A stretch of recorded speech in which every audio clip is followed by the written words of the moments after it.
sound good. Okay. It's live. No intro or no intro? Intro. Well, they can see us. Hi, everybody. Hi.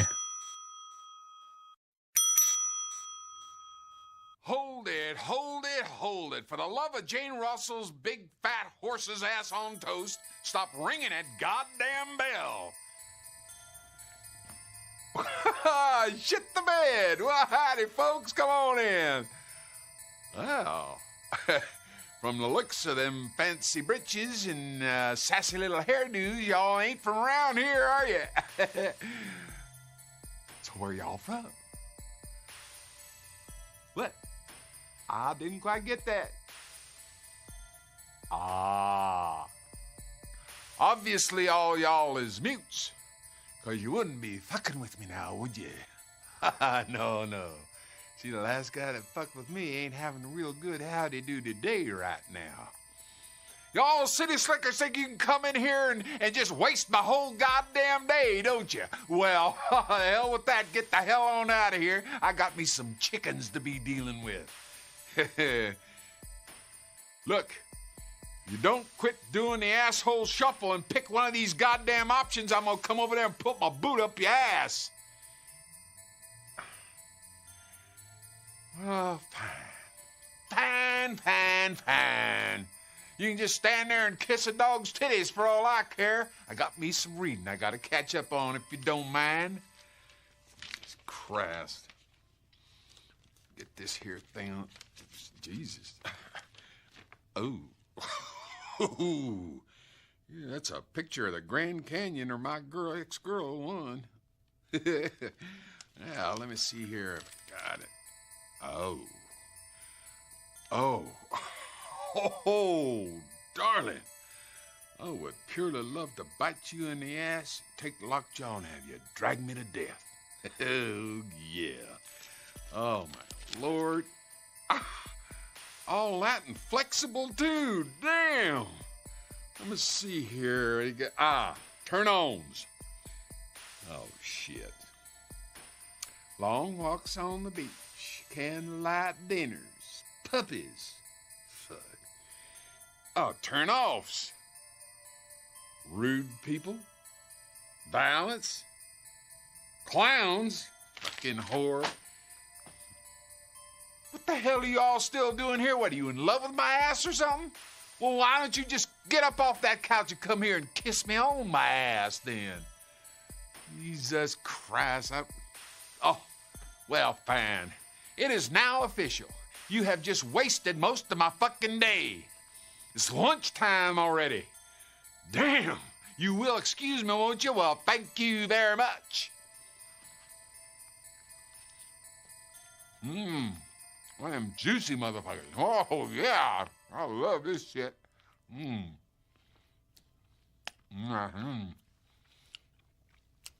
Oh, damn.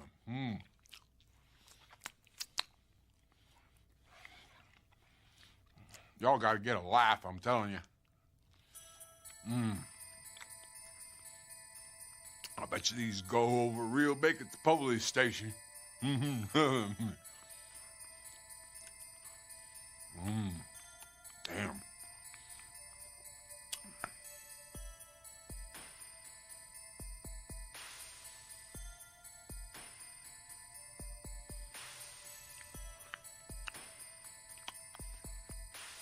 Well, fuck you very much.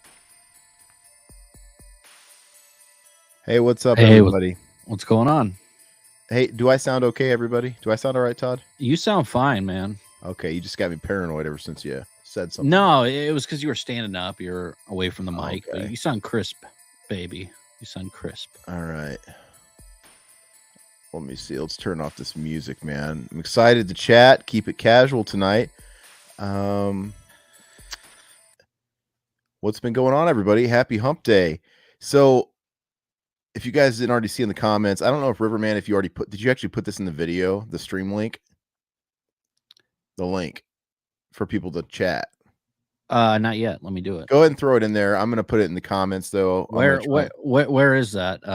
It's just the URL. Boomer alert. Oh, it's just the URL. Okay. Just copy the URL. Okay.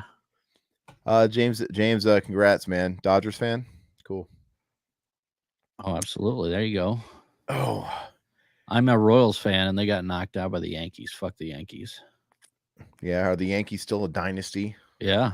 Remember when they were like winning everything and everybody was the Yankee? Now it's like everybody's what's it called?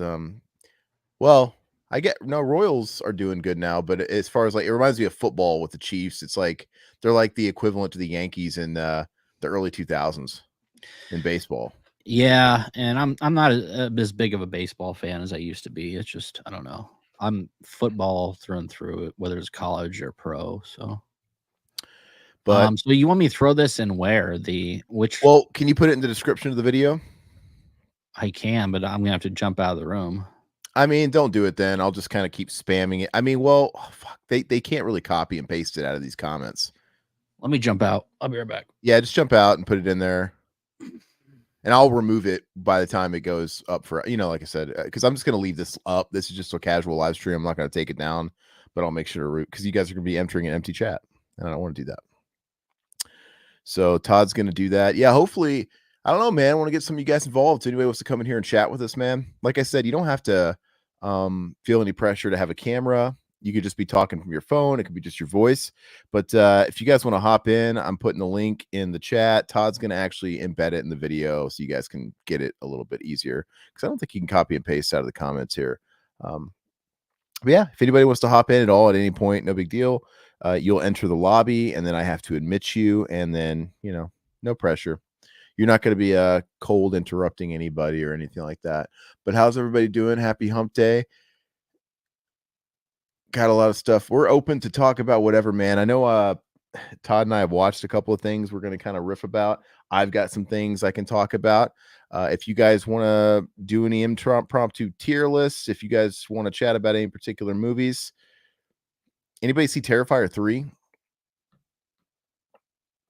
That's kind of big in the news right now.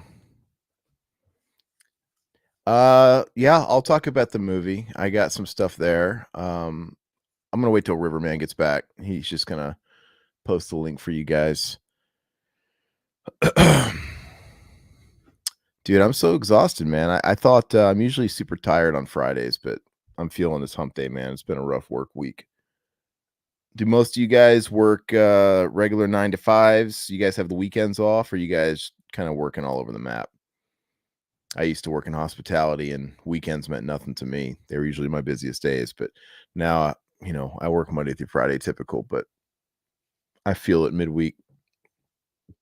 All right. So Riverman's back. It wouldn't let me do it. Why wouldn't it? I don't know. They must have changed something when they did the update past. It says since we're live, we can't add it. Is there a way to actually like comment on the video, or does that just do the chat? Let me try that. Can you just put it in a comment and pin it? Sorry, yeah, Todd's a boomer. It's good pie. Oh, I'm saying it's in the but yeah, you can just click in it on YouTube. It's in the YouTube chat. And it lets you click on the link? Yeah. So so they can actually access it. It's user friendly. Yeah. Okay, so we'll just have to keep kind of like putting it at the. Okay, I didn't know you guys could click on it. I didn't want to like have you guys manually typing it. I didn't know if you guys could copy and paste it. I don't know, man. I'm trying. James, gamer guy. Anybody wants to jump on just to bullshit for a little bit? Yeah, it's all you guys. Silhouette, anybody? Ishmael, what's going on, brother? Good pie. Gamer guy saw. I was asking people about Terrifier 3 because I still haven't seen the second one, but I'm very, very happy for the franchise. I'm glad the second one took off like it did, and I'm glad it positioned the third one to open up at #1 in the box office, which is awesome. It's great for horror. It's great for the scene. It's great for indie film.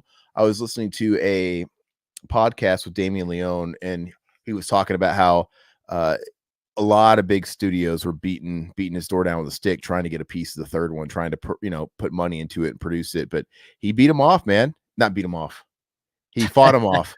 That's usually what you got to do to get the money. Was that interview with Sam Roberts? Is that you listened to? No, I listened to his interview with Chris Jericho. Oh, he was on Jericho? Yeah. Okay. And so, but yeah, apparently he kept this one still independent. He kept the big studios out, and the fact that he did like what 18.5 million for the number Yeah. one. I Yeah. mean, for a movie that probably had, again, no budget. I mean, I'm sure it had a little bit more of a budget than the second one. You know, you got Jason Patrick, you have a couple of people in this one now, but it's crazy how far that series has come.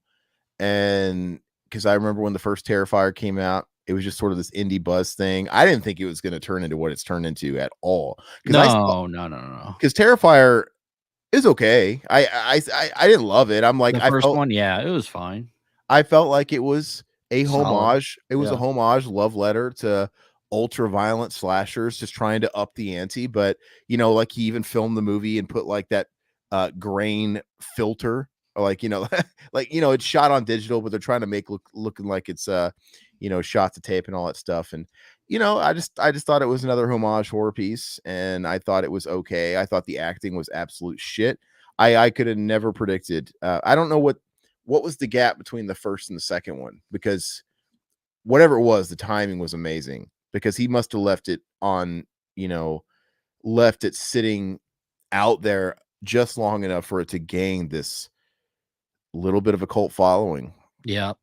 And then obviously 3, you know, he had to get on that shit because 2 was super hot. And he was talking about that in an interview. It's like this is one of those cases where, gosh, he had a certain expression for it, and I can't remember how he put it. But basically, they announced the third one. They had the first teaser. All this shit was getting put out before they even had a script done. Yeah.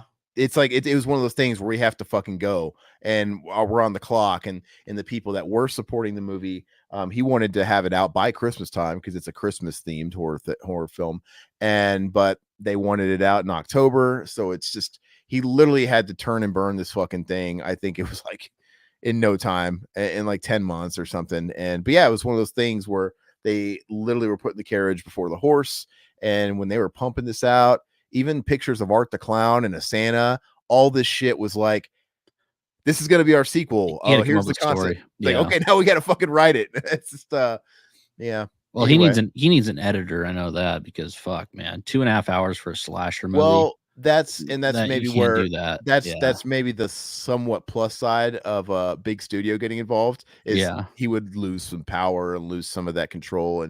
But yeah, that's the only thing that's put me off from watching the second one, is I don't want to watch a movie like that for 2 hours and 40 minutes or whatever it is. Yeah. It just seems so egregious. I mean, this, you know, that sort of stuff. It's like going to a Cannibal Corpse concert. I don't want to watch them play for 2 hours. Yeah. That movie's so intense. That music's so intense and extreme that there's a reason why those types of bands play for like an hour. Like their headline sets. Yeah, you're tired as hell after. Yeah. You just can't get pummeled with certain types of music like that.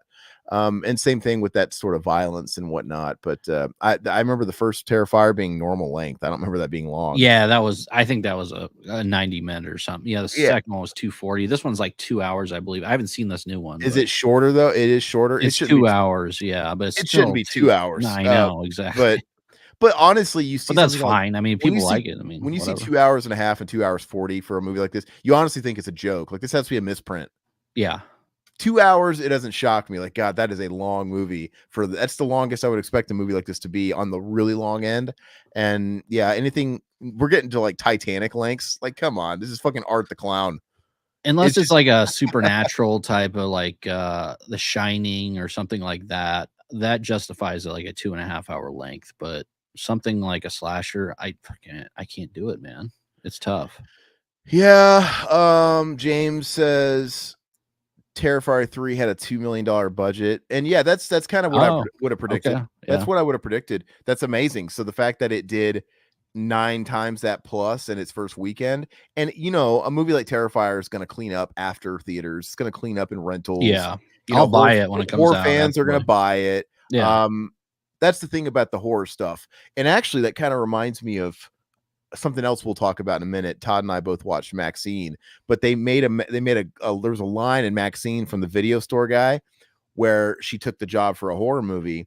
And, you know, it's almost kind of like that looking down on it, where it's like, well, it's not that much better than porn type of thing. Cause that's the way they saw it they saw horror like that in the 70s and the 80s. But yeah. I think the guy who runs the video store said something like, you know, it might not be this movie, like you know, think about something like The English Patient. Yeah, you might not be making The English Patient if you're in a horror film, but like even this character said something like, "Well, in 30 years we'll see which one has a better fan base." Yeah, No, because probably. that's Yeah. true. It's like Uh-huh. a movie like Terrifier is going to keep on giving, Yeah. right? It's like no one is buying merchandise for Brokeback Mountain. They don't Mhm. make merch. They don't. That's not really a thing for those types of Yeah. movies. You're going to be seeing art. They've established a new slasher icon, which I Yeah. think is the biggest like. No, it's fantastic And for the younger honestly, crowd. when Yeah. Art the Clown came out, I thought it was when the first movie was out. I thought it was the most generic looking thing in the world. I didn't think it was very impressive. I thought it was cheesy. I'm like, we're I doing clowns I again. thought he looked pretty cool, man. Like we're doing, I know, but it was just the fact that we're doing clowns again, and he kind of looked like he was wearing stuff that any one of us could go and get like props from Spirit Halloween and do it, you know. But I guess maybe that's kind of the charm of it. But anyway, the fact that they have created somebody else to be cosplayed as at these horror cons to join, because when's the last time we had someone like that come around? Probably Jigsaw. Yeah, but You had Billy the puppet, the Jigsaw Billy the puppet. That was yeah, probably the Billy, last yeah. one. Yeah. That was probably the last one. And then before that, Ghostface, you know. Yeah. So the fact that after probably 20 years, they finally have another one, that's huge, man. So you're gonna be buying Art the Clown t-shirts in 30 years. They're gonna Yeah. be It'll selling be a hot plushies. topic, They're and gonna be selling plushies. It's the gift that keeps on giving. Spirit So Halloween probably already has a contract written up for Terrifier stuff, I'm sure. I'm sure that I think they probably already do. They probably already have masks and stuff for sale and all kinds of stuff. So, but like I said, great for that. I'm just put off by that runtime of the second one. Eventually, I will sit down and watch these because I guess I'm curious. I thought the first one was a fun watch. I didn't think it was anything worth rewatching. I'm like, you know, it was fun, but it was what it was, a budget horror movie. Yeah. Yeah. And it showed its budget. I remember it being really limited on its set, and you know, but I am very curious to see how they've upped the game with each sequel, because with each sequel they have to be upping the budget a little bit. This one's even got Jason Patrick. The fact that this cost $2 million, like, did Jason Patrick work for scale? How the mighty have fallen. I got into this with You Goat work for a dime bag or something. Who dude. knows? We were in our chats or whatever. I remember when this trailer came out or whatever, and they showed we had knowledge that Jason Patrick was in the movie. I had said something like that, like it's funny how horror always finds them back on the bottom, like always stars go down and they come back up through horror. A lot of them come through horror as a gateway, and then they see them on the way back down. And a lot of times it's good for their careers, because Jason Patrick, what the fuck is he doing right now? Mm-hmm. It's just like, you know, so the fact of the matter is Jason Patrick is in a #1 movie, you know, and someone like Jason Patrick, He beat out Joker too. I don't even know.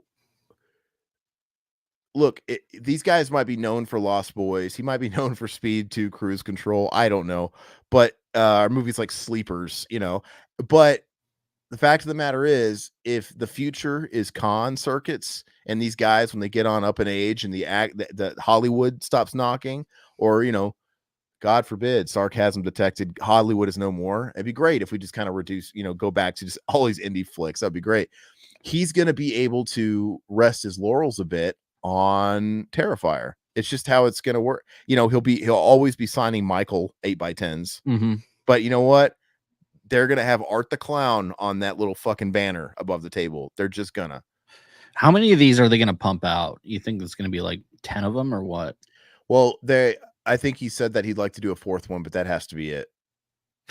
Yeah, right. The money's going to be there by the time it hits 4. Well, he was saying in this interview I listened to, he's like, you know, it's like, I would like to do one more, and I think I could wrap it up with 4. He's like, I just don't want to. He says all the horror icons, they always overstay their welcome, and they always hit this point where they start fucking sucking. And he's like, all of them. He was talking about Michael. He was talking about Jason, Freddy.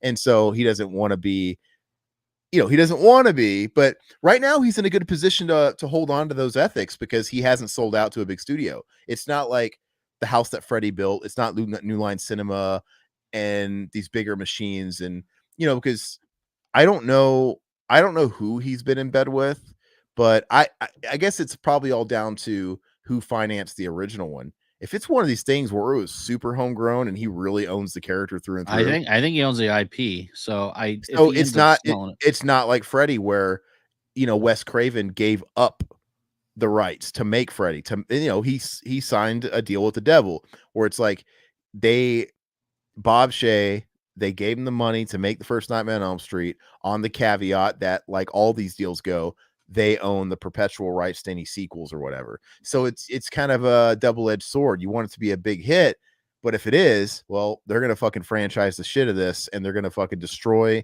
your integrity of the original. It's just how it is. So if he's in a position where he's not like held to that stuff, he might. If he was smart, whatever, do a fourth one. I think with this one opening at number 1 and it being even bigger than the second one, there's no way they're going to stop here. He's probably got to do one more. But if he was smart, one more max and do something else. Market a new thing. You know what I mean? yeah, and I think they're probably going to back the money truck up to him, and he's probably just going to cave like everybody does. Which, I mean, Metallica did. What does that have to do with anything? I'm just kidding. I'm just kidding, dude. I just brought that up because I know it pissed you off. Well, I mean, next time make it topical. Make it like when I was talking about the 90s. Sorry, when I was talking about Freddy, that's a great example that fits. And then like you're talking about music, I'm like, all right, well, one of us in this discussion, me, you, and Metallica has fuck you money. It's not either one of us. So yeah.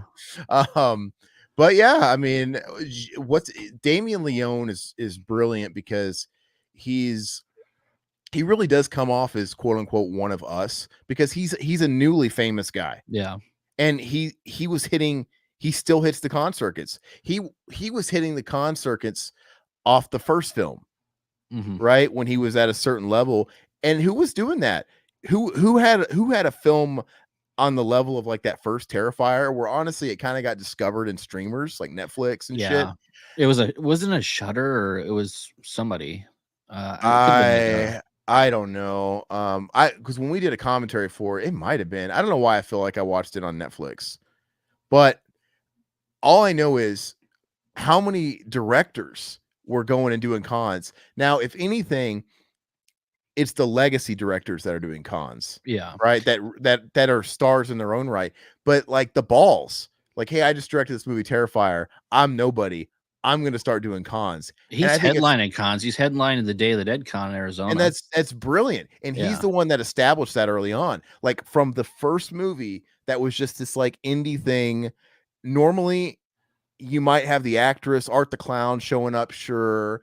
But the director made himself a star. It's like when Quentin Tarantino comes out and he demands that he puts a Quentin Tarantino film on the marquee, right? Because you want to peacock. I'm like, I'm manifesting this. And that's what Damien Leone did. And fast forward, you got a couple movies under your belt and he's headlining these things. So, well, and it's smart because I mean, he knows his audience.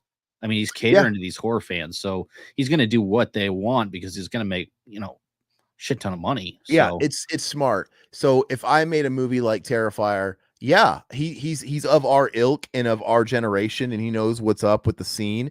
Yeah, he would go to these cons and he still does. He would go with Art, the guy. He does. They would go together and have it's brilliant.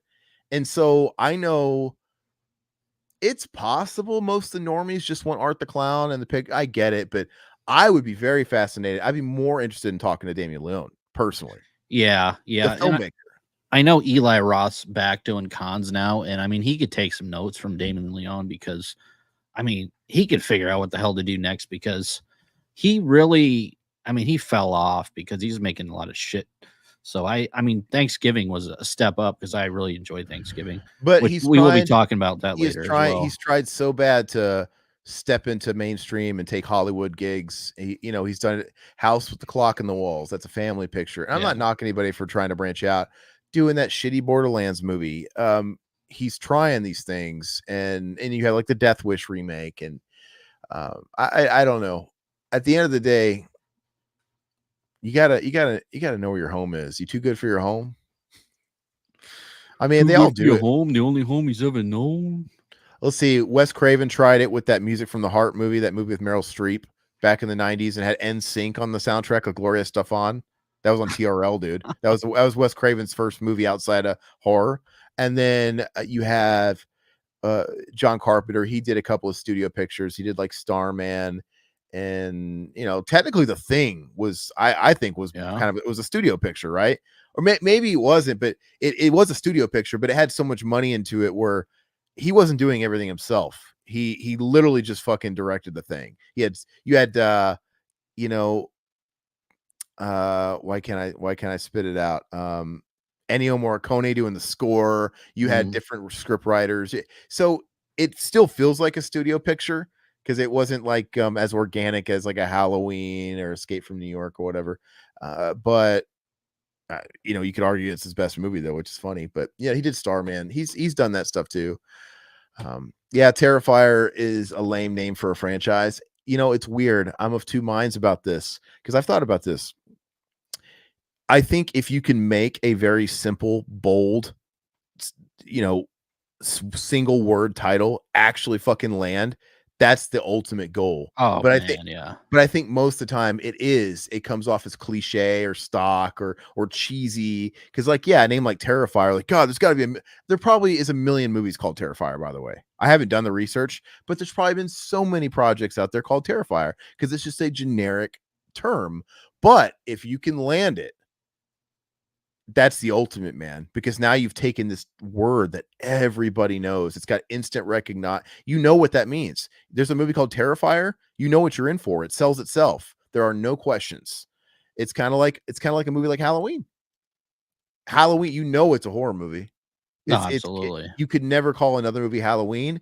It seems like it's such an obvious thing. It's a holiday. Halloween, that was the trend back then. Everybody's got to have their Halloween, their holiday themed movie. But before Black Christmas and whatnot, that wasn't so common. And now it's like 40 years later, it's iconic and it's synonymous with those films. And you think about Scream did it too. That's such a generic fucking word that everybody uses. And they embodied it with that franchise. So I think that's the goal. So I think the fact that it's such a huge hit, I'd say it's a good title because he nailed it. It's like Alien. You could never call a movie Alien today because it's so generic. In fact, I think them calling it Alien in 1979 was risky because when they made Alien, there were so many people that didn't want to back the project or even be in the project because at the time, the space movies they thought about Ed Wood. They were seen as like shitty fucking C-grade movies. It came from outer space stuff, drive-in fucking triple feature bullshit. And so it had a stigma on it. And so it took a lot of selling on people to be like, no, this is going to be legit. And nobody could like have the vision. Like, no, we know what spaceman movies are. It's fucking Santa Claus versus the Martians and all kinds of crap like that. And but you get it was Ridley Scott's first film. It was Sigourney Weaver's first film. I don't know. And you call it Alien, the balls. It's like, we're going to call it Alien. Like, it's so obvious. If we fuck it up and it's a bad movie, it's probably going to sound stupid. Like, oh, you're going to look back on, if Alien was a total bomb and it just died in obscurity, we'd be looking at Alien all these years later going, Alien? That's it? That movie, exactly. But it's a fucking bold statement. It's like you swinging your big cock and rolling it on the ground. Like, we are so confident that this movie's that good. We have the balls to just call it Alien, as to say it is the definitive Alien movie in your face. And now, when you think of Alien, not only are people going to think about the Greys and getting butt probed, they're probably going to think about our movie first, which is insane. I think it's great. By the way, tonight we will be giving away some digital codes if anybody's interested for Maxxxine. Oh. And for Thanksgiving. So if anybody wants the digital codes, I'll ask you a trivia question. That's a group of trivia question. Whoever answers it and wants it gets it. So I should have told Todd that Thanksgiving was just basic because he didn't offer that code to me. It's okay. It's solid. I thought you were getting Thanksgiving. When did I say that? I don't like it enough to get it. No. Oh, okay. Oh, so you want me to give you? I'd rather give it to the listeners. It's I could always send it to you what? by other means. What are you Yeah. talking about? No, I can always, I'm sure we're gonna watch it for a commentaries. So I can get it to you another way. It's whatever. The movie's okay. It's not great. It's not worth me paying for. But anyway, though, that's cool. So sorry, not trying to downplay the giveaway. A lot of people like Thanksgiving. I loved it. I thought it was great. Let's see. But yeah, we'll have that. See, Mendoza, Josh James had seen the film and heard about it via Horror People. Josh was a special guest in the Terrifier commentary. What? Wait, on ours? Yeah, because you just listened to that. You're talking about our commentary. I'm like, the official one with Damien Leone? Okay. I was like, Josh is holding out on these contacts. Okay. Yeah. Jeez, Josh is blowing up. It's just it's mind-blowing how fast the franchise has grown, this arc. I think I give him nothing but respect. Even if I met him, I'd be like, I wouldn't be ashamed to say, look, I still haven't seen your last 2 films. I will eventually. You would watch him before you went to go see him, I would hope. No, I mean, if I went to just go to a con, probably not. Yeah. I'm talking about if it was like a run-in or whatever, I'd be like, dude, I admire the hell out of you. I think it's really awesome what you're doing. I haven't seen him yet. I will eventually. Just what are you waiting for? It's like it's been out for how many years now? I just don't like to watch movies in shifts. I think it takes away from the experience, and I'm just scared. It's like, dude, I'm sorry. Todd's the same way. If I'm watching, if I got so much time in the middle of a work week to watch movies, yeah, when you see like 2 hour and 40-minute price tag, you're like, I don't know if I can finish this. Yeah, that's why we got to stick to like Haunted Ween and those. And that's why I keep pushing it off because I don't have that much time, man. And some people don't realize that. I guess it just depends on where you're at. No, I'm with you. It's tough, man. But like, dude, the shitty economy has me working fucking 11 hours every single day. And then, I got to walk the dog, got to make dinner for the wife. And, by the time everything's said and done, I literally have like maybe an hour with the wife if I'm lucky, which isn't long enough to watch. I might be up for just a little bit longer, but she's not gonna be like, hey, babe, you want to watch half of Terrifier 2 before you go to bed? No, it's never gonna fly. Yeah. We've been watching Unsolved Mysteries because that came back. Oh, yeah. And so those are perfect. The newest season isn't the greatest, but yeah.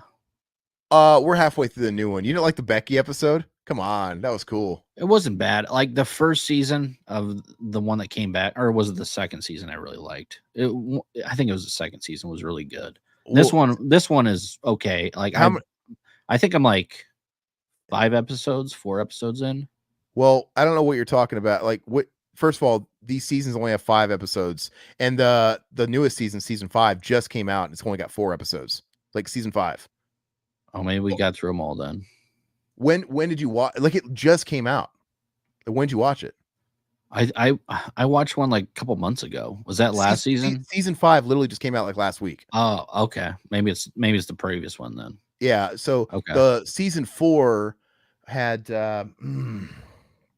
season 2 is the one I liked, but I think they're all good. I kind of dipped it. I mean, I lost interest. It's what? It's because Netflix wasn't pushing it, and I just kind of forget about it. Right? The advertising, especially when we have so much content, it works this day and age. And what's it called? I lost my train of thought. Oh yeah, but anyway, it was actually getting pushed because it was like new this week. I'm like, oh yeah. So I watched the last 2 seasons. I watched season 4 and then I watched the new one. We're halfway through the new one. So I was talking about there's an episode with Becky. You know what I'm talking about then? No. Paranormal episode. I'll have to go back and it's new. It's brand new. Yeah. So it's only got 4 episodes. There's this episode. It's like classic paranormal, and they're about this guy. It's like a Zach Bagans type of guy, but he's like a real psychic. And it's really good. I'm like, this is classic shit. Had you believe in him, huh? Yeah, like this guy is possessed or something. He basically is haunted by this ghost that's been with him his whole life, and it's like the secret to all his work. And the stuff that you get to see him do with these people that are with him as like, it's pretty believable. I got to say, like the conviction he has. Anyway, they start kind of turning the story on him. It's not so much about a particular case that he's dealing with. It's about him. He's the unsolved mystery because like people start saying like, because Becky, this confidant that he speaks through with the EVPs and shit like that, she eventually reveals herself to the other people that have kind of joined him. And because it's always been one of these things where only I hear her. And Oh, so okay. everybody's like, well, this is showing signs of like a possession. Like it's latched onto him. It's just it's been around like his whole life. It's fucking weird. See, my old lady will probably like that one, so I'll have to give that a watch. All right, yeah. So gamer guy, I saw you, brother. So I'll add you 1 second. Got gamer guy hopping in for a minute here. What's up? What's up, brother? Johnny Depp. What's going on, man? Hi, Aaron. Hi, Riverman, you dirty animals. I've heard a lot about you lately. A lot of it has not been very satisfactory, I might add. Nice, man. What's been up with you, man? Are you weren't you looking for another job? Did all that stuff get settled for you? Yeah, so what it currently is I work I have a day job at Old Navy, and then I'm doing the part-time stuff with the radio and newspaper. Oh, okay, nice. Oh, Yeah. nice. Yeah. What do you do? Do you like edit or? Are we talking about radio? Oh, I thought you said newspaper. Am I Well, fucking yeah, the tired? newspaper. I write stories for them when I can. Oh, cool. Oh, that's awesome, man. I remember doing that. I mean, I used to work at I think it was like when I was 20, used to work at a grocery store. And then I also like shot sporting events I was a videographer. So I did like baseball, I did weddings, I did all that. So like the second I get off of work, I would run to do that. And I mean, I was like working like, 12-hour days. So Working at the grocery store. Whenever I come into town, Todd still makes me go to that grocery store so we can look at Carl's fat tits. It's this large man that transitioned, and he's like, dude, he's like, Carl's got the biggest jugs you'll ever see. I'm like, you're weird, dude. Like, I don't want to do this. hey, that's your old roommate, man. Don't be talking about him like that. Well, Hey, I do want to say it doesn't count as a roommate if I leave before dawn. I'm just kidding, right? That's true. No, go ahead. What's up? Well, I do want to say congrats on the milestone. Well, Almost at 14K. Hard to believe. Yeah. I thought you were talking about getting monetized, which, by the way, we were a little what's the word? Premature on Premature. that. Yeah, it's like because we got to like apply for it again, but they're being slow to approve it. But so we're not actually monetized right this second. So, but yeah, they took that away and now we got it back. Well, pending, but yeah, no, it's cool. That I don't really see much milestone in anything else. Yeah, Silhouette can't super chat, sadly. Sadly. Well, it'll be nice, man, because Riverman and I have been working extra hard this last, I don't know, 6 months, just kind of grinding it out. And I took over all the editing stuff. So it would be nice to get a little something for that effort. So I'm looking forward to that coming back and the stuff growing and whatnot. Same thing with you, man. Will, you're killing it, man. I watched one of your videos not too long ago, man. It was entertaining as hell, man. I loved it. It's interesting. These last, let's see, I would say this last year has been an interesting ride, so to speak, because I mean, for one, my channel has taken off, and two, I've been able to do stuff as a way of give it back to the community, so to speak. Because I did the panel at the Mississippi Comic-Con, which that was like a last minute thing, and when they said yes, I was like, oh, okay. And then cool. The Ghostbusters documentary went viral, and that got me to 1,000. And now it's just a matter of keeping that momentum, really. Mm-hmm. Yeah, I mean, I think it's just about the steady strides, man. Like, there's a lot of people that think you're gonna blow up overnight and stuff like that. I don't think. I don't have these unrealistic expectations about anything. I don't give a shit about anything, man. I just want to keep kind of doing this stuff with my friends, and I want to keep building a close-knit audience like everybody here. And then I'm all about steady growth, man. I'd rather have I think loyal returning people, community is way more important than just gargantuan numbers. Personally. Oh yeah. And especially if, honestly, if you are looking to monetize, I think it usually works out better on the monetization angle, because if you have, there's plenty of channels that have relatively small bases, but the retention is high and people keep coming back, and they have no overhead, and they're clearing more money than some of these bigger channels. Right. So it just depends, no matter what your angle is. I mean, I think it's just important to do what you like, whether or not people want to admit it or not, do what other people like. I think I think if you're just going to do what you want to do, and if it's super niche, I think as long as you know what you're getting into, that's great. But it's just, we've done that. We've done Yeah. the weirdest shit. Yeah. And like, it's, you're going to be playing to the back of the room constantly. So I think it's kind of a give and take thing. And I think it's easy to straddle that line. Like I love Freddy Krueger. I like popular shit. I like underground stuff. I think you can do a little bit. I mean, you hit it right doing Ghostbusters, right? That's a no-brainer, right? Yeah. Now, I think you deal with a little bit of, it could go either way, because when you deal with something really big like Ghostbusters, there's always the possibility that it's oversaturated and you kind of like fall in the cracks because there's just so much. But in your case, you didn't. But it's just one of those things, man. Do what you want. I think balance it out. And yeah, I mean, honestly, whenever I do work on a video, my mindset is this an interesting topic that's the outside viewer would be interested in checking out? yeah, Because obviously, I like doing videos on stuff that I like, but you also have to do videos on stuff that other people like. yeah, Yeah. it's a balancing act. I also think as a consumer myself, something I don't like to see is when it is a popular topic, if it's not adding anything new, I think it's cheap as shit. I think it's a waste of time. Yeah. And you did something cool because you reached out to a lot of people that made the game, right? Yeah. And so you did a deep dive there. And I'd say, if anything, that's probably what you contributed new, right? You're like, some of these people had any of these people really been interviewed before that worked on it like you did? No. Yeah, Well, I mean, yeah, some of the stuff I did for that Ghostbusters documentary, like reaching out to the guy who was behind the one Ghostbusters game that was like almost a thing, but wasn't a thing, but there were still clips uploaded that made people go, "Well, what's this new Ghostbusters game?" And then the people that were making the official one were like, "What's this? Who are these guys?"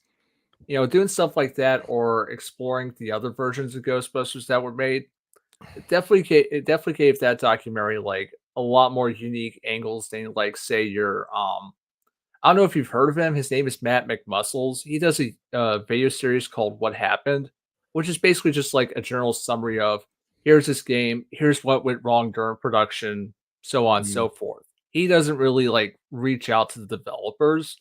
He's mostly just like summarizing stuff. So for me, my angle with these documentaries is okay, we know about the who and the what, but what about the why and the how? That's more yeah. interesting. I think that's like maybe your twist on things is it's more documentarian style. Yeah. Like if you're actually reaching out to people and getting some new information, it's not like, because some of the biggest YouTube channels it's the easiest content. It's people just reading Wikipedia. Yeah. And there's big YouTubers that will just cop to that. Be like, look, my biggest videos is literally just me fucking reading Wikipedia about whatever's popular and trending. It's like, and they'll admit to it, be like, look, it's not very fulfilling. This is what brings it in. And I don't like content like that because it's like, I know all. I mean, I'm also a sponge for like pop It's culture fake. stuff, Yeah, but absolutely. I'm a sponge for it. It's like, dude, a lot of this stuff I know, and I guess at that point you're kind of coming for the personalities, but I don't know I'm not a game YouTuber, dude. But if I was, I would love to do like, oh God, I would love to see some like comprehensive retrospective of every Alien franchise video game. But why would I do that when it's been done? Yeah. And there's a couple of channels that have done it really well. I'm like, I can't add anything to this. Why would I just rehash everything they've done, which they've probably read off Wikipedia and all kinds of stuff. And like, what can I really say that's any different? It's like, just watch their video. I don't know. Well, yeah, I mean, it's funny you mentioned Alien because, like, I'll give you an example. Last year, one of the videos I was going to do in October was a video on Colonial Marines. The one Aliens game that was like hyped up to be this fucked awesome up thing. AI. It's just I had a script written. Did the thumbnail, but as I was putting it together, I realized I'm just saying the same stuff that's already been said. Yeah, and I there's this magical denominator you want to hit, I think, where you're talking about something that has universal appeal. You want to appeal to as many people as possible without like hitting this point of saturation of content, but like you want to offer something unique enough. I mean, it's like this perfect storm thing. Yeah. And And then well, here's the thing.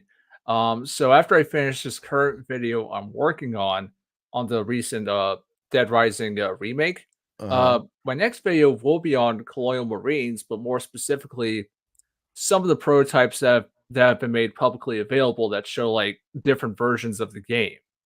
You know, yeah. basically exploring cut content and stuff like that. A buddy of mine did an article recently that went further into what happened behind the scenes. And like me, he reached out to the other developers who worked on the game and got their side of the story. And So, that's cool. That kind of thing is cool. I I did a let's play video one time of Eternal Champions Oh, really? for Sega CD. Yeah. Yeah, I just did it, and I it wasn't live. I think I pre-recorded it and put it up there. And the lead developer of that game commented on our video, which had like no hits, and he was almost like giving us tidbits in the comments, like, and I'm like, man, I'm just not a gamer YouTuber. Otherwise, I would have been like, hey, I'd love to talk to you about this hunk of shit. And isn't it weird how, because it's an almost great game.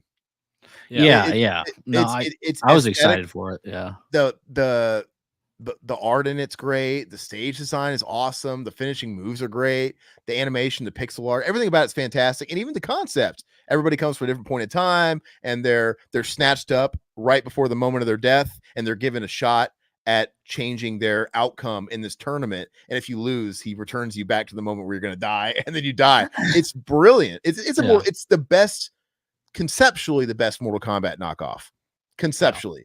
But you know, the combat was not there. It's like, it's not Street Fighter mechanics. It had some rust on that, and it wasn't very fun to play, and it was hard as tits.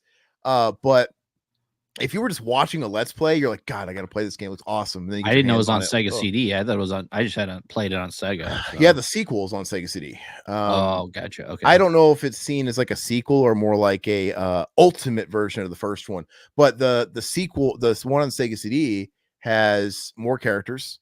It has a larger roster, more stages, and it's got FMV, like crappy Sega CD CGI cutscenes. Yeah. Yeah, and the Sega Genesis didn't have any of that violence. Yeah.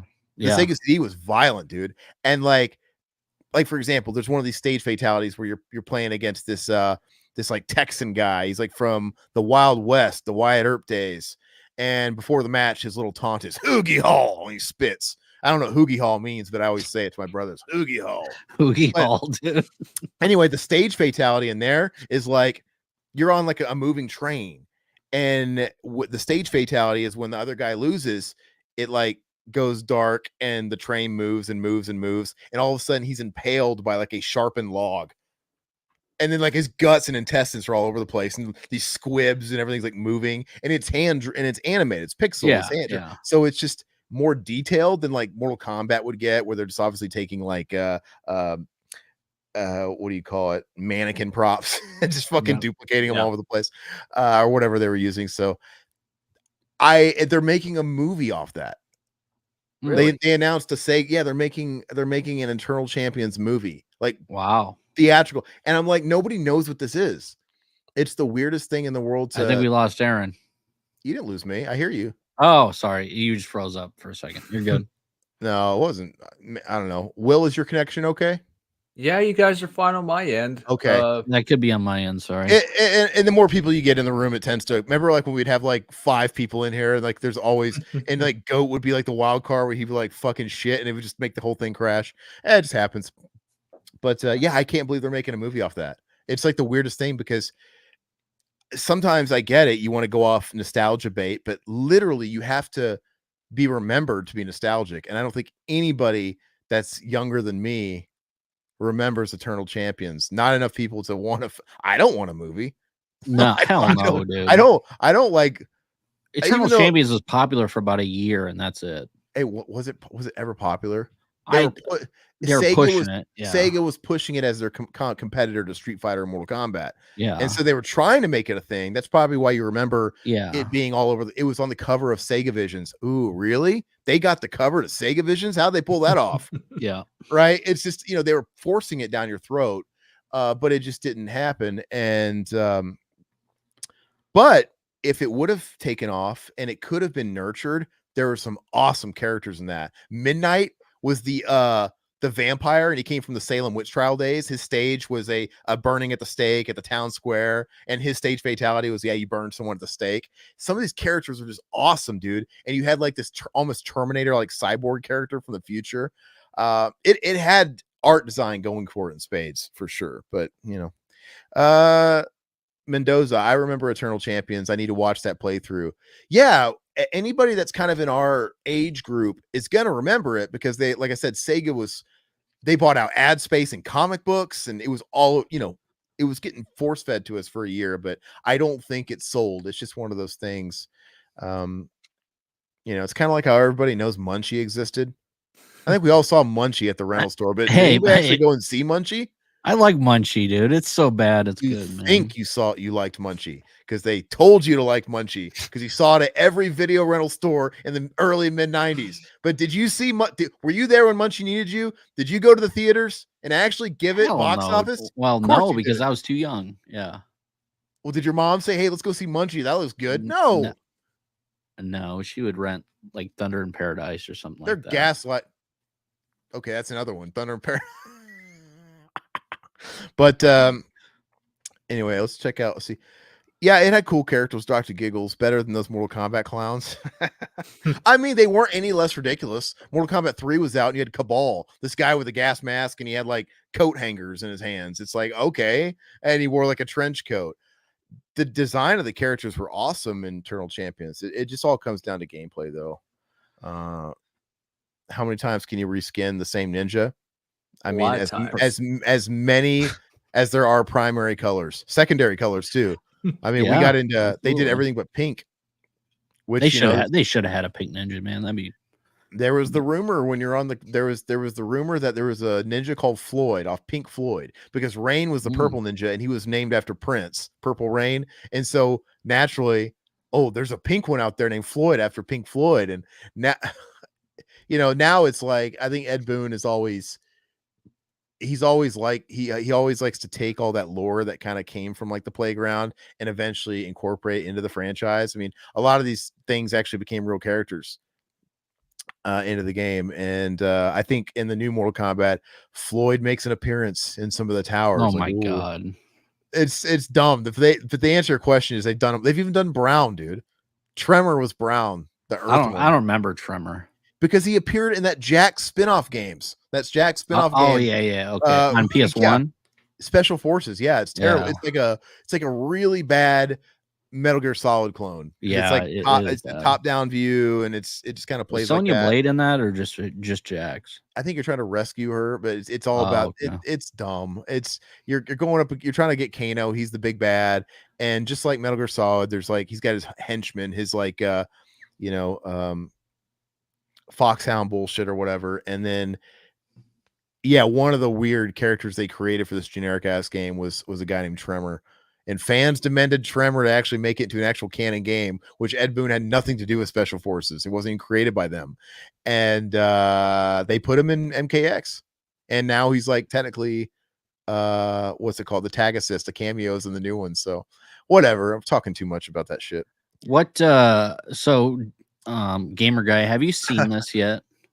Maxxxine? Oh yeah, Maxxxine. I have seen it. Well, what's your thoughts on it? Because we haven't talked about that yet. Yeah, we're gonna talk about that now. So we have our opinions because we talked to each other on the phone like little high school bitches after we watched movies. But what did you think about it before we get into it? Okay, one sec. You're like, I gotta pull up my letterbox. What are you doing? He's snorting. He's snorting the coke. Like Maxxxine. Got it. With the SAG card, dude, cutting it with a SAG card. Yeah. Yep. So Maxxxine, well, I really like Dex, really love Pearl. Obviously, I was excited for Maxxxine. And it let you down. Went and saw it in the theater. Mm-hmm. And honestly, I was a little underwhelmed mm-hmm. because the pieces were there. the 1980s Los Angeles setting. It had the mood, not the mood.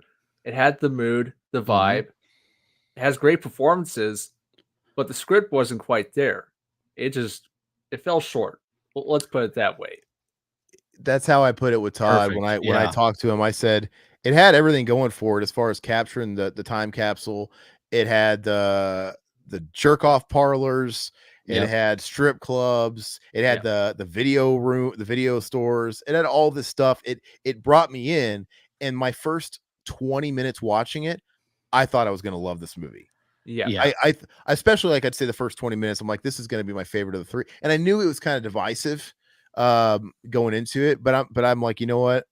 I might be on the right side of that. And I thought I was going to love it. And then the third act just falls to shit, especially. Third act, is not the greatest. I think the main problem for me was I could kind of figure out who the main bad guy was, like, in like the first 30, 45 minutes. Yeah, they're doing, which I mean kind of makes sense because they set it up in X that she's the daughter, she's the runaway daughter of this preacher. So you figure that's going to pay off in the sequel. And it does, but not in the way that it should have. They were doing the satanic panic thing, and they were doing the the PMRC or whatever, the Tipper Gore. They had the stock footage of what's his face, Twisted Sister D. Snyder talking to Congress or whatever, the Senate or whoever the hell it was. They were kind of doing all that. And then if you want to equate it to something more modern times, satanic panic, but they were like the equivalent to the Westboro Baptist Church. And it was pretty obvious where it was going when you see him picketing everywhere. And then like I was watching with my wife, and she's really good at catching stuff. Like even when I'm like just kind of like half in and out of a movie, she's very much a casual movie watcher, but she's really astute, more than I would give credit for anybody else that just kind of passively watch stuff. But when they show the two whores, on the video camera where they've been captured, the Halsey and the other one. It's obvious the guy holding the camera is one of the picketers. And so literally 10 minutes later, there's another scene where you see yet again the picketers, maybe like when she's arriving to the I did notice that. That's she's arriving on the Universal lot, and one of the picketers right up front has the same goofy cowboy hat. He's the husky guy. She's like, that's the guy that was holding the camera. Obviously that's there on purpose. It's like an Easter egg if you're paying close attention. But she caught it, and I'm like, yeah, it's clearly they're behind this. I wanted there to be more of a twist, though. I'm like, I don't want that to be the twist. I was waiting for something bigger. And then when, they head up to the Hollywood Hills behind the Hollywood sign, and the dad comes out and all the fucking rest of the cult comes out, I'm like, are they really doing it? Are they really doing the fucking cult thing again? Because we've done this a million times with just too many movies, right? It also gave me vibes of Hot Fuzz, when the people behind the murders were the townspeople, which is kind of cult-like, right? The greater good. They themselves were just paying homage. The whole Cornetto trilogy is paying homage to genre films. And so, like, not only have we already had movies that do this like cult angle thing. Oh, we had that Once Upon a Time in Hollywood. But I'm saying we also have movies that make homage to that and have already done it. And so when they did that, I'm like, come on, man. Like, I felt a little baited because I'm like, Ty West did so good with the first two. And he just dropped the ball in the last play of the game, man. I don't know.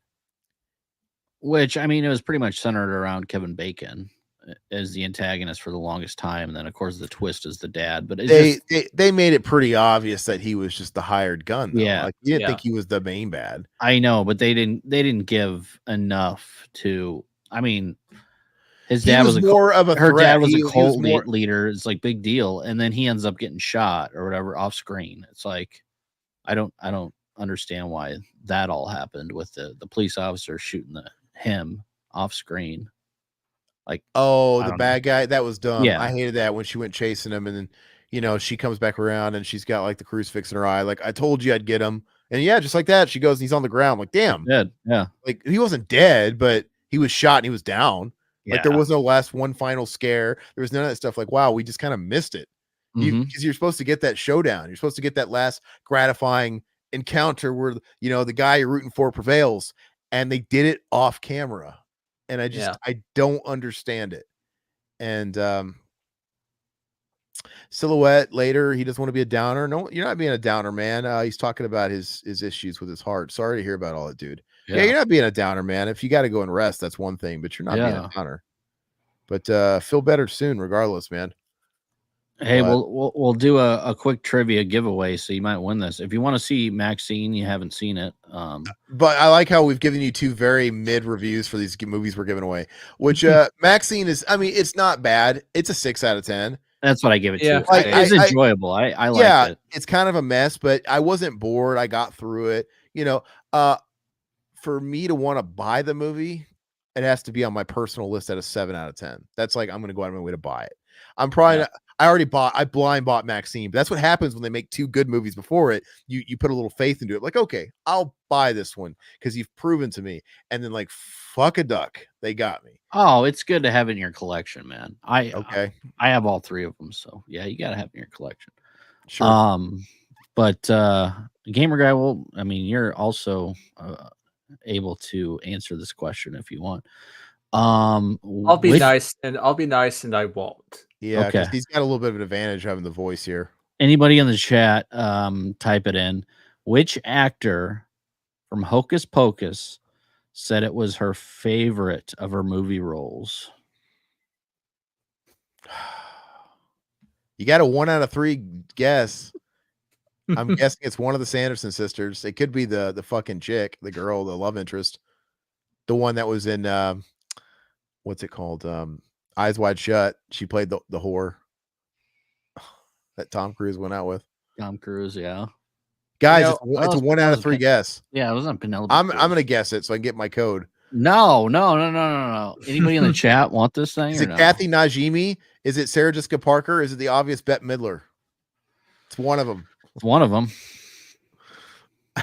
I've never been big on Hocus Pocus. Yeah, it's not a good movie.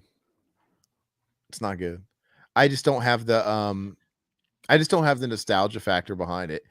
We watched it. Never saw Hocus Pocus.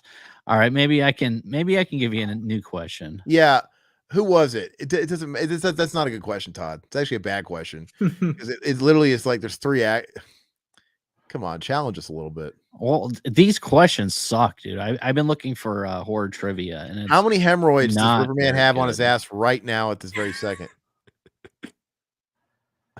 All right, this one's super easy, so somebody will get this quick. Dr. Kickle said Betty Davis, like wrong. Tom Cruise, Kirsten Dunst, Brad Pitt co-star in the Interview with a Vampire, dude. Come on, these are not good, Todd. I'm looking up horror trivia, dude. Okay. I got one. What is the name? What is the name of Alice's boyfriend in Nightmare on Elm Street Part 4? Anybody in the chat? That's a good one. And all you have to do is go on IMDb. Part 4, Nightmare on Elm Street Part 4. Dr. Giggles, give River a break. I'm just busting his balls. I know he's good at that. Like Maxxxine, dude. Crushing the balls. Bro. Yeah. I love that part though. Yeah. Girl power and all that. Nightmare on Elm Street Part 4. Alice's boyfriend in the chat. Also known as Jacob's father in 5th one. That weird looking kid.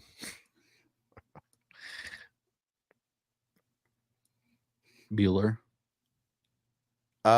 Whose boyfriend? Come on, man. Alice's boyfriend, right? That's a horrible one. That's actually a legit question. Are you guys horror fans or what? Fine, Todd. Ask him what color the sky is. I give up. I don't care. I don't care anymore. Which movie tops Rotten Tomatoes list of the scariest horror movies ever? Oh, Jack and Jill. Exorcist. Anybody in the chat? I'm just guessing.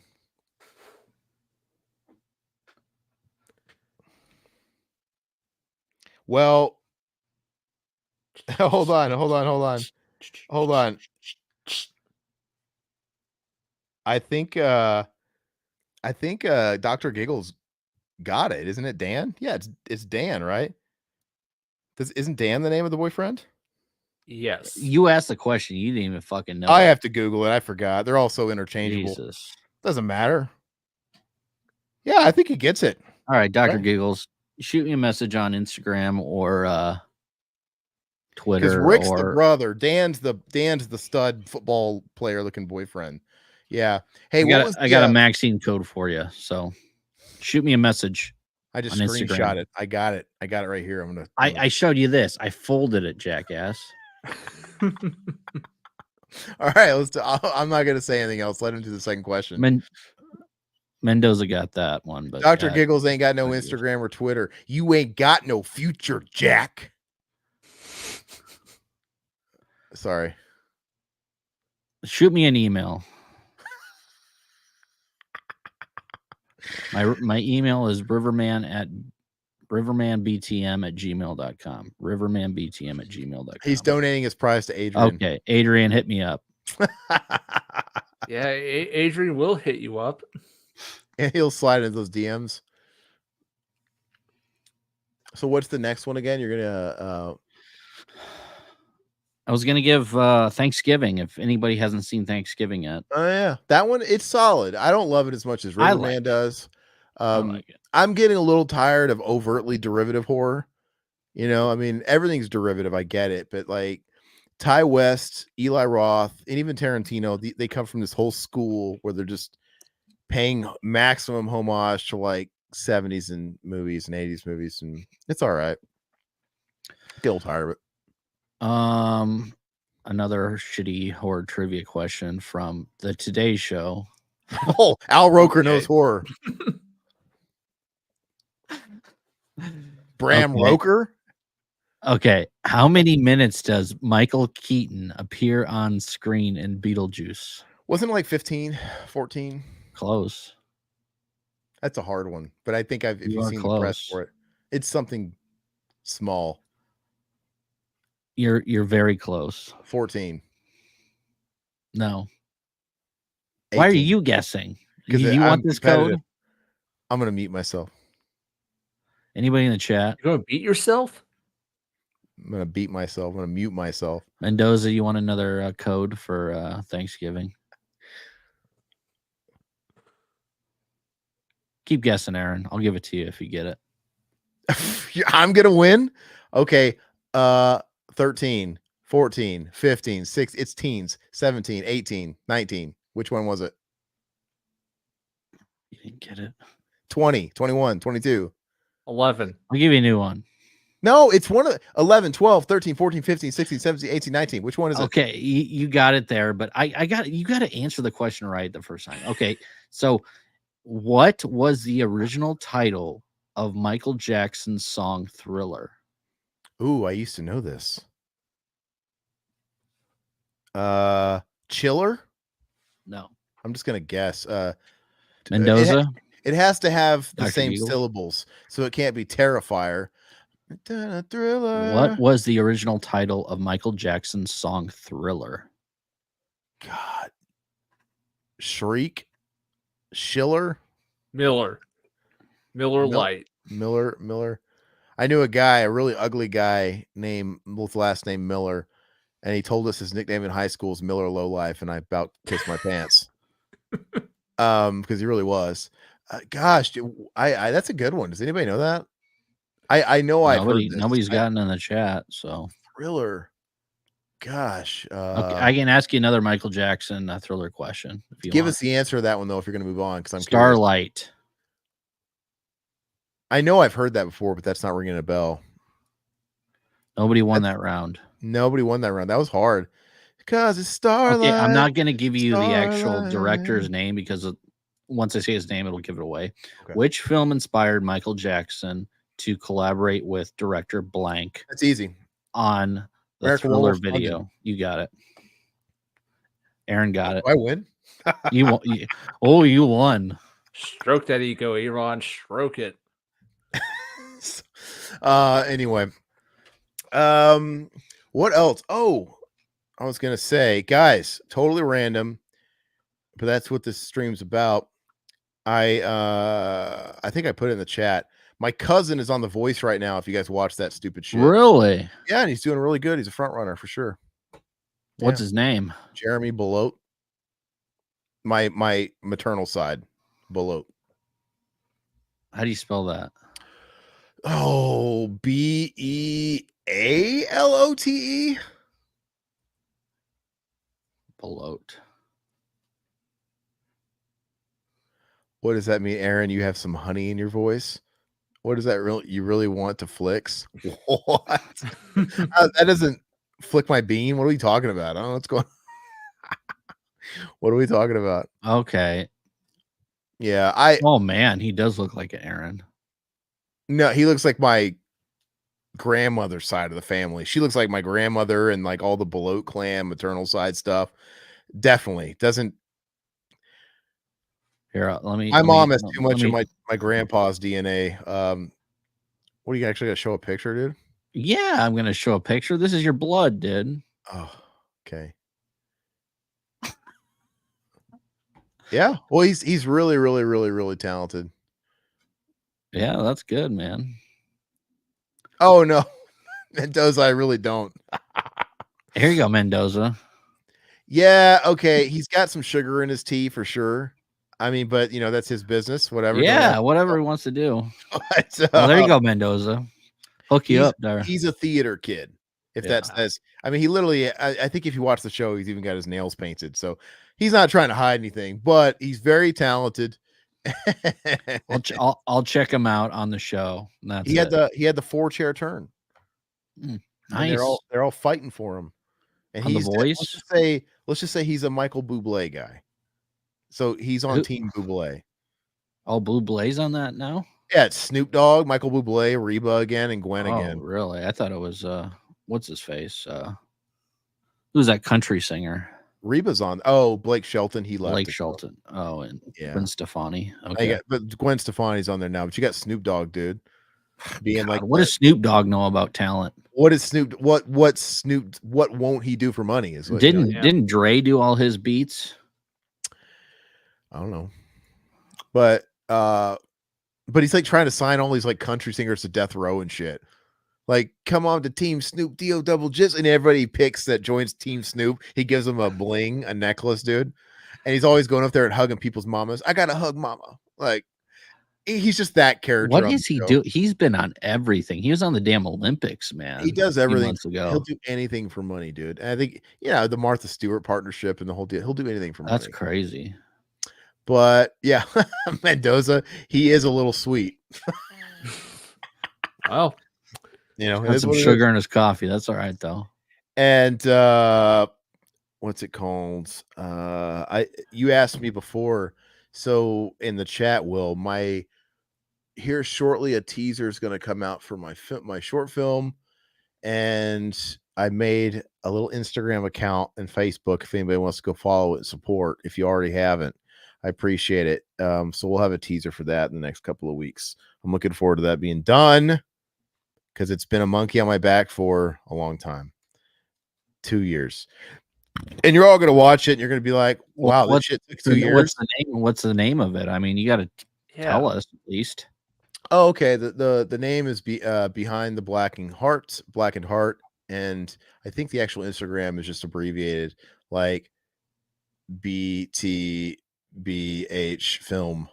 But I'm sure whatever. It's kind of wordy, but you can get around that. You kind of get a free pass with that with short films. So I decided to have fun with it. That whole Terrifier conversation. That's what you want for features. Shorter is better. But obviously people always are vying for the number or that letter A because they want to be the first thing that's in the Rolodex on Netflix. They want to be the first thing that pops up when you type the letter A. So you'll see when you realize that's the game, you'll just see so many titles in movies like, oh, okay, I get why they called it that or whatever. But with short films, it doesn't really matter because their sole purpose is, at least for this one too, is just to be a proof of concept. So it's not really for public consumption. It's just to get in festivals and try and get interest, in this case, to make a feature attached to it, which that one would have a much more compact and friendly title. So how many anacondas are out there? What does that mean? Dicks? We talking about dicks? What are we I talking mean, about? you're talking about the A in the Rolodex. It gets the biggest hits. I mean, I've only heard of like one Anaconda movie. Oh, I mean, so obviously it can work for the story you're telling, but let's say you're writing a story and you have your pick of the litter on what you want to name your title characters. They are going to go out of their way a lot of times to call him Adam or whatever they can call the title, whatever excuse they can to get an A in the name, right? It just happens all the time. Or you want it to be pretty low on there. That's just the I guarantee you it wasn't entirely a coincidence that Sacha Baron Cohen called the character Borat. Like, hey, Yeah, it also helps that it starts with the letter B. It's just how they think. Alien. Let's go back to that. It's just how they think, man. Why are you? Oh, you're pulling it up. Thanks. pull it up. Yeah, absolutely. Yeah. So there's That looks like your brother, dude. I keep thinking that's your brother, Andrew. that looks. You're giving Andrew a lot of credit. This is like a little TikTok model looking kid. Andrew. I don't even think he showered this week. You know, for crying out loud. Yeah, But no, that's our lead actor. You know, he did a fantastic job. that's cool, man. He actually kind of looks like my brother Dylan. Very short too. Maybe it's Dylan that I was thinking about. And I not don't know if you've Andrew. ever met Dylan, but I think I have. Maybe once. I don't know. But yeah, regardless, I just started. I'm going to be posting stuff as I go, just trickling out stuff. But it was very, very hard. I got very, very gray. I got You gray got hair. sound done and everything, and you're good to go. Yeah, everything's done. Well, the final mix is being finalized. It should be done tomorrow, actually. Hopefully, the final mix of everything, and I did all the music. That's all done. Yeah. So, like I said, if all that's finalized tomorrow, like it should be, we're gonna cut the teaser sometime in the next week or two. So, it's your day ad. What? But my dad. But yeah, it was very, very hard, exhausting, and I'm tired. I'm ready to do something else. I've watched this fucking thing so many damn times. Well, what are you gonna do with it? Are you put it in film festivals or what? Yeah, I'm not just doing it to fucking jerk off and give myself cum tributes to it. Okay. Oh, I did it. Okay, so where are you sending it into, man? I mean, So with anything, you miss every deadline. So it's like, so next year. well, so I had the idea to just direct my own thing November of 2022. So from the conception in November of 2022, I said, you know what? I'm just going to do something myself. Okay. Then I actually got the ball rolling in January after the holiday. And so we're talking 2 years from that point, almost next month. And then we filmed it last August. So, you know, it took about 8 months to do all the pre-production stuff and get to the filming. And so we filmed the damn thing 14 months ago. So we've been in post-production for 14 months, and that's been the real headache. Yeah. Because I mean, I guess it could get better when you have money, but you know, people will tell you it really doesn't. Like, you know, money will come into play. When there's actually a lot of money behind something, all that gives you the ability to do is to fire people and really tear people assholes. You know, when there's not a lot of money to go around and people are working for less than what they would, or even some people donating some of their time, you can't really, you kind of have to work with people. Yeah, absolutely. And but it's hard working with personalities. So I've had to do everything. Like working with the editing was really tough. Working with those people, getting on everybody's schedules is tough. You know, dealing with people constantly ghosting you. Like, okay, I've got this guy on board and he's ghosting me for weeks at a time. And then I have to find somebody else to pick up the fucking job because this guy left. It's just, if we had all the ducks in order and I was paying people $1 million and we actually just never stopped progress, this shit would have been done. It's a short film. It's a 16-minute film. This shit should have been done in a fucking month or two. But because you're dealing with schedules and whatever. And when you're not like, it's just like a contractor. When people get screwed over by contractors all the time. So when you hire someone to build a deck for you and they start ghosting you and not showing up to appointments, like, when are you going to finish the deck? When are you going to finish the deck? They kind of come out when they can. They ghost people all the time. Why? Because they're paying for all their fucking materials up front. They're taking other jobs. Yeah. They might have promised you they would finish painting that fucking deck or building that deck within 2 weeks or 3 weeks. Yeah, they're doing other shit. Yeah. But they got a job offer and they need to keep making money. So they're going to keep you fucking on a string while they're working somebody else's job, making more money while they've already gotten paid by you. And they're going to dick you around for as long as possible. Yeah. That's what they do. And so that's kind of what it is when you're working with contract people working on a film too. You know, maybe I'm not paying them the most. So, you know, we have a time frame to get something done, but they take another job because they got bills to pay. And when all I want is communication, that's the hardest part. Like, just tell me. I'm like upfront with everybody. Like, look, I know we're not exactly paying. No one's paying the bills with this. It's fully funded by me. I fucking spent $13,000 in my own pocket.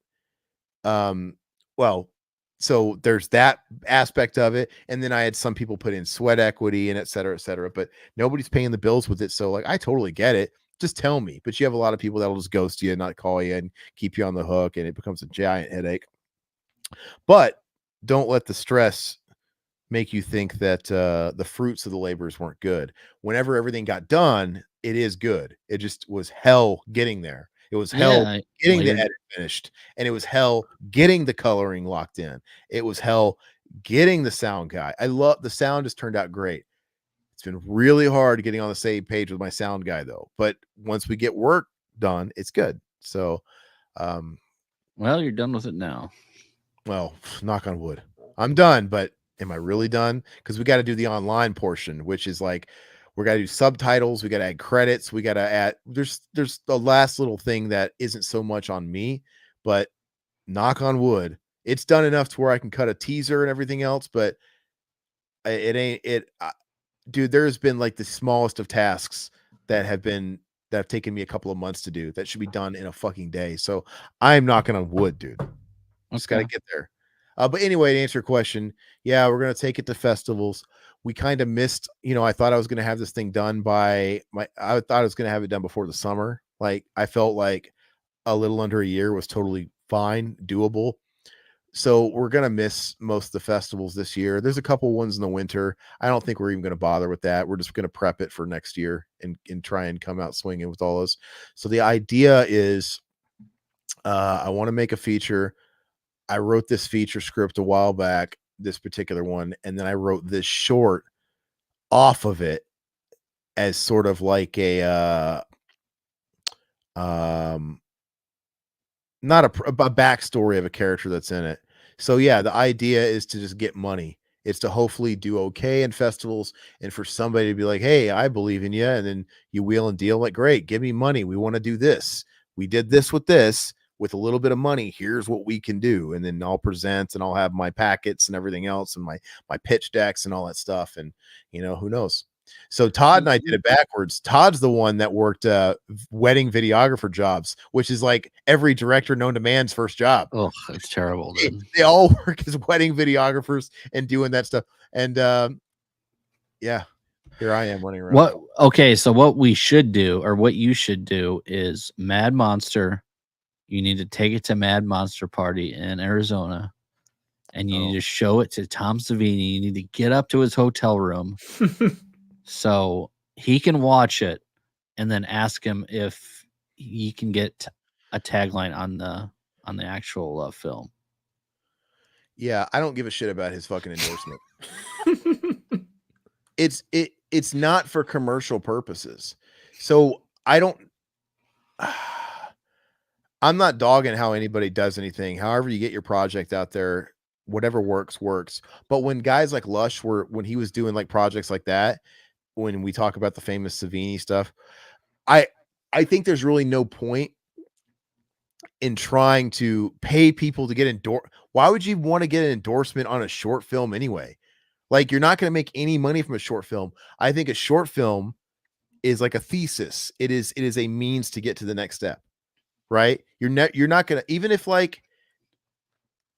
you could sell a short film, who's gonna pay you to go see it? No one's gonna do that. You should pay me for a quote. Riverman from Revival House says it's awesome. Are you patronizing me? No, I was kidding. No, no, but that's just not the point of it. It's not for public consumption anyway. It's not. It's just about the festivals. It's just about getting it in front of certain people's faces and getting money for a feature. Which that will be when I want to kiss some ass and play the game a little bit, and then I'll be like, "Hey, Riverman, give me your." Can I get a quote? Hey, gamer guy, can I get your quotes on it? It was good. It was good. Yeah, it was good. It was all right. Yeah. Wrong. Yeah, I just that it never made sense to me. Like I don't. Yeah, I mean, I think it serves the purpose it's supposed to serve.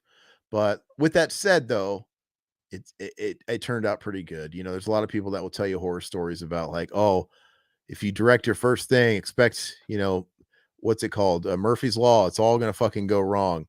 My buddy Randall, who's been on our channel once or twice, he's a filmmaker, and he was telling me like, well, here's what's going to happen. It's going to be shit. Everything you're going to want to do, it's not going to turn out that way. And then when it's done, you're going to be embarrassed. You're going to want to crawl into a hole and die. Okay. You with me, Aaron? He's like, and then what'll happen? Some time will pass. You'll revisit it and you'll be like, it's not that bad. And then you'll want to do another one. And like, it didn't go perfectly to plan, but I think I defied all that because I watch it and I'm like, it's pretty good. You still haven't sent it to me yet. So it's not fucking ready, Todd. What point have you not been listening? It's almost done. Yeah, you said it's all. Well, I didn't get to see any of the rough. I mean, I saw a little bit of the footage, but maybe that was like I did. I showed you footage. Yeah, like 20 seconds of it. I mean, what footage did I show you? I don't. You sent it. This was like a year ago.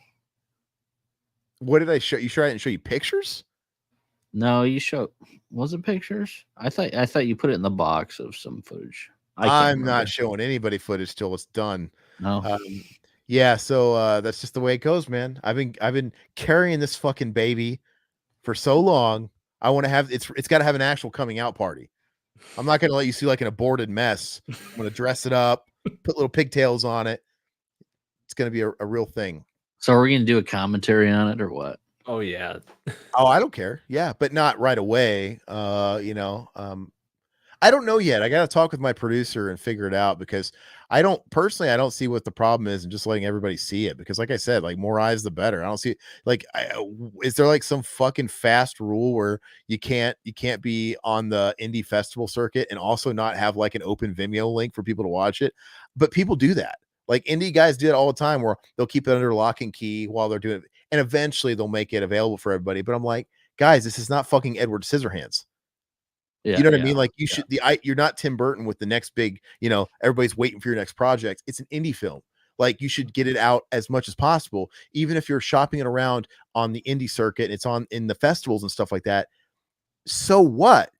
Like it doesn't mean you're not you think all these people you put it on Vimeo and you post it everywhere, you think it automatically is going to have like fucking 300 million trying to go see it? No. Like I think with these you want to get it out there. Yeah. Get it out there. So I'm going to talk to him about it though and get that ironed out. But I mean, I'll let Riverman get a private viewing of it if I'm not going to go public with it. Ooh. Yeah, we can watch it in private. We can bust out the lotion. Hey, when I come down next year, you should have a copy. We can watch it together. How about that? So I just told you it's about done. And you don't want to watch it next year? Well, I mean, you appreciate this. Look, I together, but if you want to show it to me, well, you said you're not doing the festivals until next year, so I do. No, that doesn't mean I'm not going to be sitting on it. Like I'll let you see it. I don't care. Okay. But I'll figure it out. Mac is a filmmaker, right? Let me see here. Hold on, really quick before I got that. Hold on. I'm not even reading. I'm sorry, guys. Let me check out your comments. Yeah, here. let's go to the comments. Really quick, Dr. Giggles, are you talking about don't pay that fool up front? Sometimes those guys never come back. They prey on old people. I always got to tell my parents to not let those guys get them. Proof they disappear once they get their. Oh, we're talking about contractors. Contractors, yeah. Yeah, I mean, well, you have to. They're literally taking the money you give them and go and buy supplies. Yeah. Right. These guys aren't putting it on a company card first, finishing the job, and then getting paid after. Contractors don't work like that, unfortunately, but that's why it's such a racket, because you pay them up front. They go buy the materials. I work in a bank, so I deal with these claims all the time. Some of these guys will fucking take the money, not even buy all the materials. And you know, damn straight, they're fucking buying materials for another job. Because a lot of them come in during storms and they take your money and leave the city. So, hey, that sounds like Ryan Lacey. Remember that guy, that makeup guy? That I love that story about. Do you guys want to hear the story about when's the last time we talked about our first foray into trying to make it an indie film? Yeah. So long story short, we were I moved back to where Riverman lives temporarily. We're going to help Lush make his film. He wanted to make this short film, which he ended up making it. But anyway, Todd and I, we were basically the producers. We were going on foot, like setting up the casting, doing all the stuff. And, I had gotten a couple of people to put in money, my own family. Why? What? This is how much faith I was putting in Nate, because there was a time where I got along with Nate, and I felt bad for the guy. His brother had recently passed. I think he was in a bit of a funk, and he showed interest in like wanting to like make a film. And I thought it was an opportunity to support him. Like, hey man, do it. Encourage him. Why not? Do it. We'll help you. And, so kind of had fun doing that. And, got this guy, with a local makeup effects place in the city. I'll dox him. Was it, Spider and the Fly? Is that what they're called? I think so. Spider and the Fly. This asshole's name was Ryan Lacey. And, I paid him money up front. How much did you pay him? Oh gosh. It was, I don't know. It was probably between $1,500 and $2,000 is how much we lost. I don't know.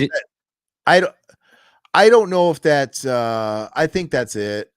I don't remember where it all went or whatever, but that's how much I lost. But we met up with, this guy, and Lush had this knack. He always wanted to be everybody's friend.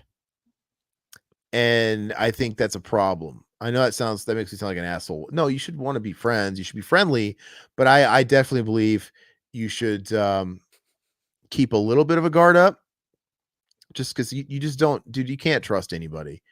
And so be nice, be cordial, take those steps to a friendship if you want, but don't fucking try and give the shirt off your back to somebody the first second you meet him. Know your surroundings.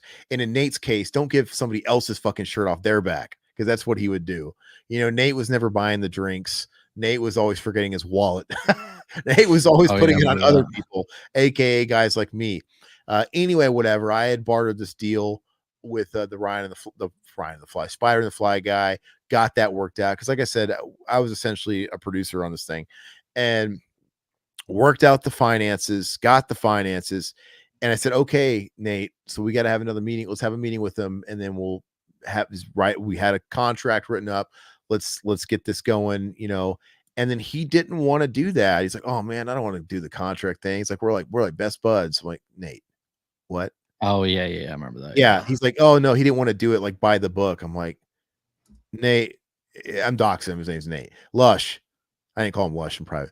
Lush, here's the forms. He's like, and he said, okay, well, can I at least do it? Because I wanted to meet with him and do this. He's like, oh, well, at least let me do it then. I was like, all right.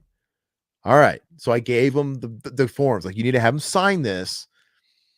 Here's the money. Fucking shoot me. The biggest mistake I would learn. And so he gave it to him. He didn't make him sign anything, and he fucking skipped town. He skipped down like that guy on Saved by the Bell. Ma, start the car. Right? With selling the phony wedding rings. Turn your fingers green. And so, but we didn't let that stop us. I felt like that was very discouraging, and I wanted to wring his neck, but I'm like, you know what? we've got too much built into this. Let's just pick it back up. And we tried to make it work. And because of that setback, I remember talking to Lush on the phone. I said, look, here's the plan. We have a setback now because we lost the money and we don't have a effects guy. So we had other people on board still. We had just casted the damn thing. We did we hold the casting at like someone's like farmland, Berry Farm or something like that. And we bartered like working because they did like a pumpkin patch and a haunted house on their land every season, and so bartered some kind of deal to like work on that or whatever in exchange for using, just bullshit you do. And when that happened, which it was his fault, I handled it well, I must say. And like I said, I called him and I said, hey, here's the deal. We have to recalibrate because now we don't have any money. We have to find a new makeup guy, and that's going to take a little time. And by taking that time to find a new guy, we're going to miss our window with the producer that was going to help us, who did a web series in the region. And he had the knowledge, more knowledge than us. He had the equipment. He was going to hook us up with the cameras. He was our plug. He was essential. And I said, we want his help. So his window is going to close, but I already talked to him and I said, he's going to have another window next year around whatever date. And I told him this. I said, what we need to do is accept the setback. We will take the time that we have to wait on this producer guy for all his help that he's going to help us out and his expertise. Let's use that time to come back stronger. Hell, we'll even work on the script a little bit since we have the time. We'll get a new makeup guy, and then maybe some of the cast will still be available. If they're not, we'll recast. We'll recast. That was the mature thing to do. And then he didn't want to. He literally started crying. Like, I've been waiting for this my whole life. I can't wait anymore. Yeah. I'm like, this is coming from, this is big talk from a guy that just lost my money. But okay, you can't wait anymore. And I said, well, then you're going to do it without us. And you know what? He did it. He did it without us. And he kind of did it completely to his vision. Total shot on like camcorder. He chose to just do it himself instead of waiting on the talent and waiting on the money and waiting on the equipment.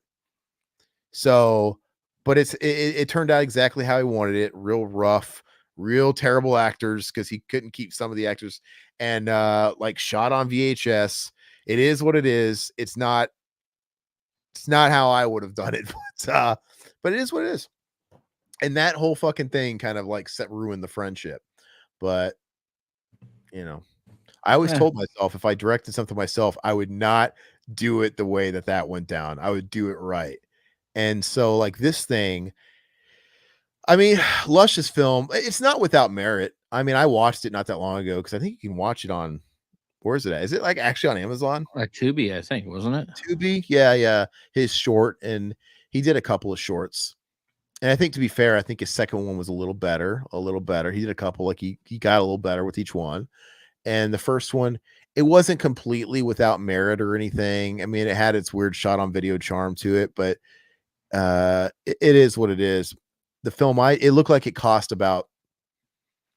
literally looked like it cost $100, and he bought beer and pizza for for a couple of people. That's just kind of what it looked like. But there's charm there. My film costs me about $13,000, but the budget's higher than that, because when you talk about the budget, you factor in the time of everybody, because some people, people are working for less, people are working using their sweat equity, and you even include my time. Like, technically, I wrote the script, I directed, I've put 2 years of fucking work. Technically, you would factor in that. I mean, obviously, I'm working per diem. I'm not charging myself, but I worked with professional people. I worked with people that literally do this stuff for a living in the area. So this thing easily has the budget of about like 40,000, but it didn't cost me 40,000. So anyway, what about a pizza movie you guys did? Oh, fuck. Yeah, I wish. Todd lost that footage, man. We did that. Yeah. when you and your What? wife came to town, stayed at your Oh grandmother's yeah, condo, yeah, and we made yeah. this like little shot on video, like home invasion movie. And not really home invasion because I was the pizza delivery guy. You guys actually lived at the home. It was kind of like, Yeah. what do you call that? It's like reverse home invasion. You guys Yeah. forced me in, and you guys tied me up, and it was just like a smutty little thing where you guys would torture me, throwing So, face. What happened? and then I think we tied you up, didn't we, to a chair? Yeah, sorry, the camera's looking a little wonky. I don't know what happened. Did we lose anybody? Todd froze. Okay, you're back. Yeah, so you guys basically kidnapped me into your house and you tied me to a chair, and it really didn't have any plot. It was just like you guys torturing me. Yeah, I don't know. Why is he just walking off? I don't know. Wasn't I just in the middle of talking? Todd, what the Sorry, hell are you doing? I can still hear you. Oh, okay. My dog knocked the It looked like you just walked off and you're like, no. your My camera dog is is looking going blurry. crazy. So I Is it? can't. Yeah, I don't know I don't know who is it on. Who's My in. dog just knocked the cord out of the computer. But yeah, it was just a sequence of you guys torturing me, and I remember your wife being into it. You're like, little guys were literally squirting ketchup all over me, laughing, and mustard. Like, You're shoving pizza in my chewing your face. Yeah. Yeah, you're getting aggressive, like, and was it good? Absolutely not. Would I love to have that footage? Absolutely. I really hate that we don't have it, and it begs the question: why do we even bother if we weren't going to have it? Why? What? Because I never saw it. We never saw it. I never saw it once we filmed it. So you must have lost it right away, or you had a hard drive crash right away, or something. Yeah, But I think it was on the mini DV tapes, so that's what sucked back then. But yeah, it fucking sucked. But anyway, kinky. Yeah, it really was. But does anybody else have anything they want to talk about? I don't know. Probably. I gotta let my dog out here in a second. Yeah, we'll go ahead and wrap up. So Friday we're gonna do The Hitcher. Really stoked for that one. That 4K is great, by the way. Beautiful. It's absolutely stunning. The packaging is stunning. What they give you is stunning, and it just looks beautiful. Absolutely shot really well. The movie holds up. It's more of a thriller than a horror movie, but it's so good. And then so that'll be Friday, and then next week will be Maxxxine. Yeah. God, we gotta do fucking Maxxxine. No, I'm just kidding. It'll be a fun commentary. It won't be a hard commentary at all. Well, What? I said no, it won't be. No, it'll be fine. So yep, Hitcher's cool. So be on the lookout for that. And yeah, let's go ahead and wrap up, guys. Have a good Wednesday night. I'm gonna go and get some sleep. Will, thanks for hopping on with us, Yeah, man. thanks, Will. Appreciate it, Yeah, brother. yeah. No problem. Sorry if I was a little quiet in the latter Oh, half because I want Aaron to speak his part about the movie. yeah. And I No, don't you're even know good, if I man. really saw, like I said, I'll let you whenever the teaser comes out. Hopefully you guys all watch it and give your feedback. And yeah, no, I'm proud of it. I'm really proud of it. I think it was good. I think it turned out good. I'm not hating life. I'm tired of it because I've been literally watching fucking cuts of this film for 14 months. So I'm kind of personally over it. No, I But don't blame you. but you know, watching the sound and everything come alive is really cool, and doing the music was a lot of fun. So yeah, I'll keep you guys posted. Follow that, and cheers. We'll talk to you guys Friday. Bye. Bye bye, puppets. Oh, bringing it back. All right.